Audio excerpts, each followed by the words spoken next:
Welcome back to Ladies of Another View, and I want to welcome our guest. He's been on before, Stefan Padfield. He's with the Free Enterprise Project, and they are part of the National Center for Public Policy Research, which is involved in a lot of good programs. If you go to their website, it's nationalcenter.org, and you can see some of the good things they're involved in. But first, I want to welcome to the show, Stefan.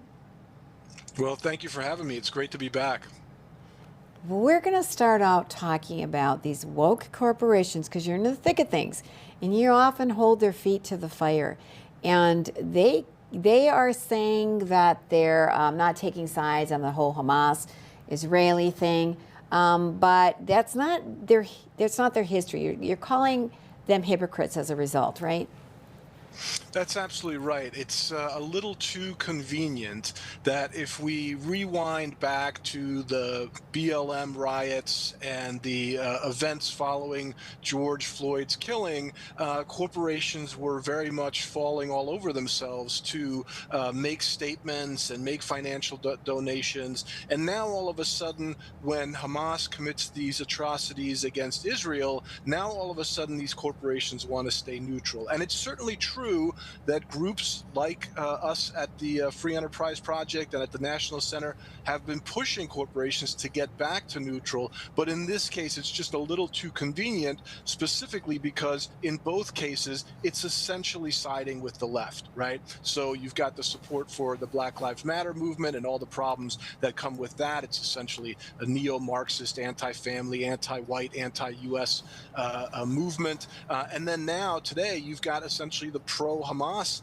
movement, if you will. There's certainly some reasonable distinctions to be made and debates to be had around supporting Palestine versus supporting Hamas. But what we're seeing day in and day out in these protests is essentially that line being blurred in a very dangerous way. And so if these corporations really were unbiased, we would expect them at this point to be coming out very strongly and being very clear about the fact that these atrocities committed by Hamas are unacceptable. And yet again, we've got a lot of very slow responses, very muted responses. And that would be great if they did that all the time when it came to politics and just stuck to business. But in this case, it's again just, quote unquote, coincidentally aligning with the radical left. And that's a problem.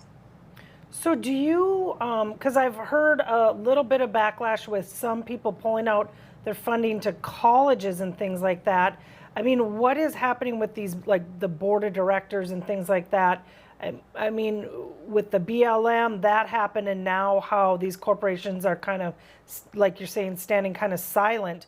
What are these boards doing? I mean, are they pulling out? Are they making them stand accountable? Because now we hear, like, I'm happy to hear that some people are pulling their financial backing out of certain colleges because of this. Right. I mean, I think we're definitely in the middle of a tipping point, and we can go back to Bud Light and Target and the boycotts and the effectiveness of those boycotts there. And so I do think that boardrooms are waking up to the reality that they cannot take their conservative and right of center and really even just mainstream customers for granted. And similarly, we're seeing now that the donors to these a lot of times very well-known elite institutions in our colleges and universities finally waking up to the reality of how much rot has been essentially wrought in these places due to the infiltration of this radical leftism in the guise of critical race theory and the DEI infrastructure. And so we're seeing some very meaningful and effective backlash. And I do think you're going to see some changes. Now, it's still going to be a gradual shift, but it is moving in the right direction. I think I've talked before on your program about how, we really need to break the players here down into the true believers, the opportunists, the useful idiots, and the cowards. And the true believers are not going to be shamed or threatened or moved off their position. So they're going to continue to be aggressive and radical in their leftist ways. But certainly the opportunists will respond to these incentives. The cowards will get motivated and find some courage when they see others standing up. And I think think we're seeing, again, I hesitate to use useful idiots because I think it is a little too pejorative, although it captures in a simple way what's going on. It's really people that are sincerely taking the first level analysis, right? So, for example, what could be wrong with Black Lives Matter? Everybody can agree to that. What could be wrong with anti-racism? All of these sort of concepts that sound great if you only go one layer deep, but those people are starting to see the reality of, oh, when you say diversity, equity, and inclusion, you're actually talking about critical race theory and this oppressor-oppressed dynamic that ends up putting Jews on the oppressor side of the equation, despite their history of horrific oppression. And then you get to decolonize them by any means necessary. And so that information is getting out more and more. And people are waking up to what had originally sounded as these nice concepts that they thought they could get behind without any real cost. They're seeing that they're essentially Trojan horses for these really radical and harmful ideas. Yeah, aren't there a lot of Jewish Americans that are in some of these corporations and businesses? So is this creating some kind of friction where they're speaking out? Because I just can't help but think, especially at universities where they're waking up and going, what just happened? Right. I thought we were all on the same team, but I guess we're not. Are you seeing that at corporations?